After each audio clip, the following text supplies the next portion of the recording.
અરે મમ્મી આ શું હાલે છે? ત્યાં ભાભી એના રૂમમાં દરવાજો બંધ કરીને એકલા બેઠા છે ને અહીંયા તું એકલી બેઠી છે. મમ્મી તમારી બે વચ્ચે થયું છે હું? આખો દિવસ મોઢું ચડાઈને બેઠી હોય અને એમાં મારો મૂડ ખરાબ કરે.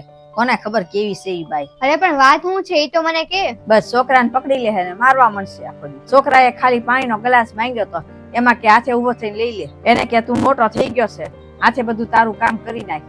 એટલો બધો થોડો મોટો થઈ ગયો છે? ભણાવા બેહે ને તો એને પાછી કાંઈક ભૂલ થઈ ગયો ને તો પાછી મારવા મળે.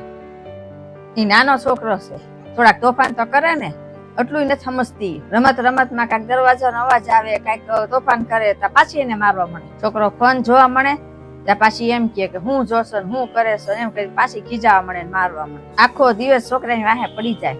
આવું થોડું હોય? એને જોઈને પછી બધા ઘરમાં મોટાઈ તે એને છોકરાને ખીજાવા મળે. બધા એક છે ને નાના આવા છોકરાની વાહે પડી ગયા છે.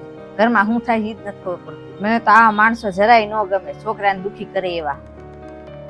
અરે મમ્મી એનો તે છોકરો છે મમ્મી, એને એના છોકરાની ચિંતા નહીં થતી હોય? શું ચિંતા થાય?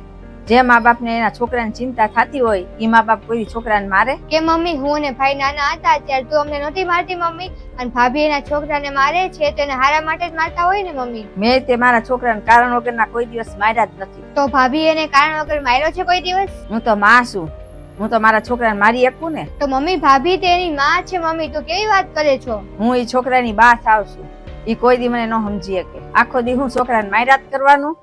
છોકરાને પ્રેમથી નહીં સમજાવી શકાય. હા મમ્મી તું તારી જગ્યાએ સાચી છો, હું તને સમજુ છું કે તું એક બા છો. બાને એવું હોય કે મારા નાતી છે ને મારા ઘરમાં એસો આરામથી રહે, શાંતિથી રહે, ને કોઈ વસ્તુની કમી ન રહે. પણ એક માં મમ્મી, માને છે ને છોકરા માટે છે ને સ્ટ્રિક્ટ બનવું પડે મમ્મી. તું તે પેલા સ્ટ્રિક્ટ હતી ને અમારી બે માટે મમ્મી, અને છોકરાઓને છે ને આ ઉંમરે તે છે ને સાચું હું છે ને ખોટું હું છે ને બધું શીખવાડવું પડે.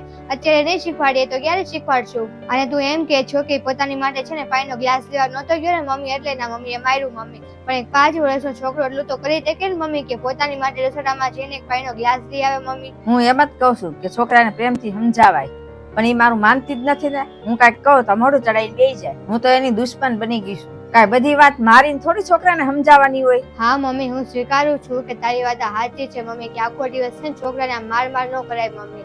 પણ આ વાત તારે છે ને ભાભીને છે ને શાંતિથી સમજાવવી જોઈએ મમ્મી. અને મમ્મી તું એકવાર ભાભીને સમજવાની ટ્રાય તો કર.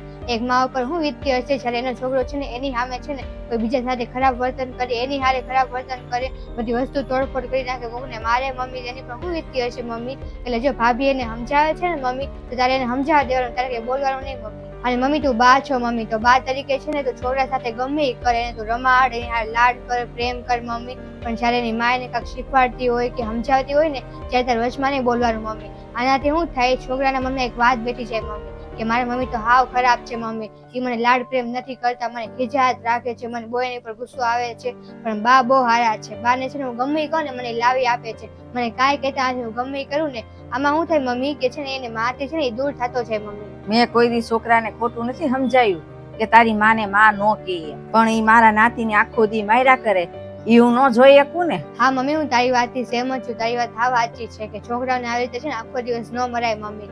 પણ આ વાત તારે છે ને ભાભીને કરવી જોઈએ, શાંતિથી બેઠીને. તારે એમ કહેવાનું કે જો તું છોકરાને મારીશ ને ખીજાઈશ કે ભણાવતી હઈશ ને તો હું વચ્ચે કાંઈ નહીં બોલું, હું વચ્ચે આવીશ જ નહીં. અને આ વાતથી છે ને એના પપ્પાએ સહેમત હોવું જોઈએ કે હા જો એની માને કાંઈક કહે છે અને ખીજાય છે કે એને છે ને આમ ભણાવે છે ને તો હું વચ્ચે નહીં બોલું. જો એની માને મારતી હશે ને પપ્પા વચ્ચે આવશે ને મમ્મી તો છોકરાને એવું થાય છે કે પપ્પા છે ને મારો સાથ આપે છે તો પપ્પા હારા છે, મમ્મી મને મારે છે, મને ખીજાય છે તો મમ્મી નથી હારા. એટલે છે ને મમ્મી તું તારી જગ્યાએ સાચી છો ને ભાભી એની જગ્યાએ સાચા છે, પણ તમારા બે વચ્ચે છે ને છોકરો ફસાઈ જાય છે મમ્મી. છોકરાને ખબર નથી પડતી કે મારે કરવું તો કરવું હું મમ્મી. એટલે છે ને તમારા બેને મળીને છે ને વાત કરવી જોઈએ. આ રીતે તમે અલગ અલગ રૂમમાં બેઠા રહો તો કાંઈ મેળ નહીં પડે મમ્મી. હા તો હું એને પ્રેમથી સમજાવતી હતી ને. અને મમ્મી છોકરાઓ છે ને નાના નાના કામ એની હાથે કરતા શીખે ને મમ્મી, એ તો બહુ સારું કહેવાય. તું જ તે યાદ કર, અમે નાના હતા હું અને ભાઈ તે જ અમને છે ને અમારા બધા નાના નાના કામ કરતા શીખવાડ્યું હતું. હવે મમ્મી તું જ કે ઈ સમયમાં છે ને તારા સાસુ એટલે કે અમારા દાદીએ છે ને અમને આ બધા કામ કરવા ના પાડી હોત, એમ કીધું હોત કે ના ના તમે રહેવા દો, બધું હું કરી નાખીશ, તમારે કાંઈ કરવાની જરૂર નથી, એવું કીધું હોત મમ્મી તો અત્યાર લગી અમે જે બધું શીખ્યા છીએ શીખી ગયા હોત મમ્મી. અને અત્યારે તે ઘણા પુરુષ એવા છે કે ઓફિસેથી આવીને છે ને બધું ફેંકીને આરામ કરવા વહી જાય, હુવા વહી જાય, રજા હોય ને ત્યારે કઈ કામ ન કરાવે મમ્મી, એવા હોય છે બધા આજકાલ. તો આપણે એવું નથી, આપણા ઘરમાં એવું થતું જ નથી. ઈ જ તેને મમ્મી તે અમને આવી ટેવ પાડી છે મમ્મી, અમને ડિસિપ્લિનમાં રાખ્યા છે મમ્મી. અને જો એ સમયે દાદી અમને ના પાડી હોત ને મમ્મી તો મેં આવું કઈ શીખી જ ન હોય હોત મમ્મી. અને તને યાદ છે મમ્મી, અમે સ્કૂલેથી આવીને મારા બેગમાંથી ટિફિન કાઢીને ધોવામાં નાખી દેતા નહોતા નાખી દેતા? હા હા મમ્મી, તે અમને શીખવાડ્યું છે આવું, અને તું કોઈને વચમાં બોલવાય નથી દેતી મમ્મી. એવી જ રીતે છે ને ભાભીના છોકરાને સમજાવે છે ને શીખવાડે છે મમ્મી કે પાણીનો ગ્લાસ સાથે લેવાનો, જેમાં પછી હેઠા વાણસે ધોવામાં નાખવાના, દફતર જગ્યાએ મૂકવાનો, દફતરમાંથી ટિફિન કાઢવાનું, પાણીની બોટલ કાઢવાની, બૂટ જગ્યાએ મૂકવાના મમ્મી. આમાં છે ને તારે કાંઈ નહીં બોલવાનું, તારે એમ નહીં કહેવાનું મમ્મી કે નાનો છોકરો છે બધું હું કરી નાખીશ, તું કાંઈ એને કહેવા મમ્મી એવું નહીં કહેવાનું. આવું તું કે ને મમ્મી તો તું છોકરાને એવું શીખવાડે છો કે તારી માં નથી હારી, હું હારી છું મમ્મી. આમાં છે ને તારે સમજવું પડશે મમ્મી.